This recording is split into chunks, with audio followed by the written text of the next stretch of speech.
There's letting me go with the GlockStore Performance and Custom Shop here in the beautiful Nashville studios today. And a couple weeks ago, I did a video on the new ACRO P-2 version, red dot optic.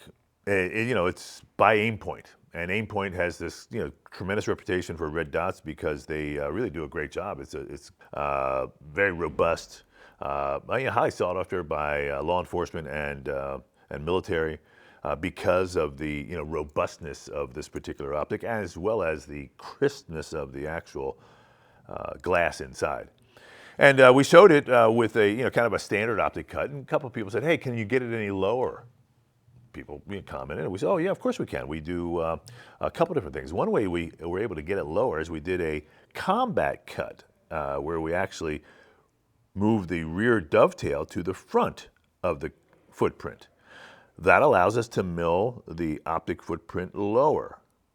And because it has this unique mounting system, we can actually get it a little bit lower than even the MOS cut. So it really sits low.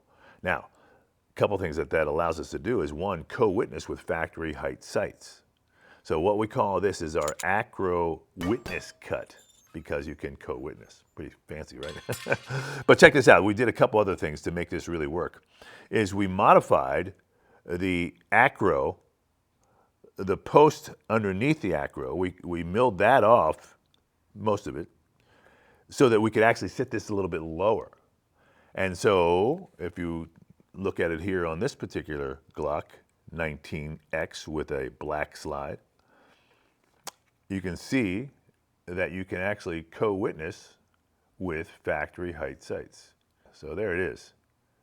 And it's a really neat look, not only functional, but it also looks pretty cool too. I've always been a big fan of the combat cut. I like the concept that the sights are really not in front of the glass. They're in front of the here, but they're not in front of your eyes in a sense. So you're seeing the red dot first. You're kind of using the red dot in a primary, and then the sights are just there, and the sights are a backup.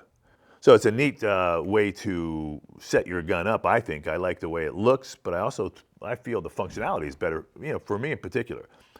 When the rear sights are behind, they're kind of in front of the glass. So it takes away from the optic in my mind. I like to, use the optic and then have the sights, the iron sights, as a backup. But this witness cut that we do enables us to sink that sight down lower. That allows us to then put in any basic factory sights. These, I believe, are the Trigicon night sights, and you can see how that rear sight kind of goes back just a little bit, but it looks pretty cool. It gives a neat look in the sense that it kind of really sits there and looks like that optic basically grew there, like it was supposed to be there. So that said, this is our witness cut. It's available, for any of the Glocks, really, any of the full-size Glocks. Like I said, the key is it can't be an MOS. It has to be a non-MOS gun for us to go ahead and to execute this. If you do have an MOS gun, we do have an acro plate coming that allow you to, put the plate into the footprint and mount the acro right to it.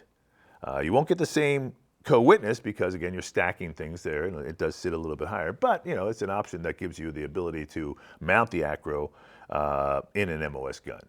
But if you, like I said, you don't have that MOS gun, think about the witness cut for the acro.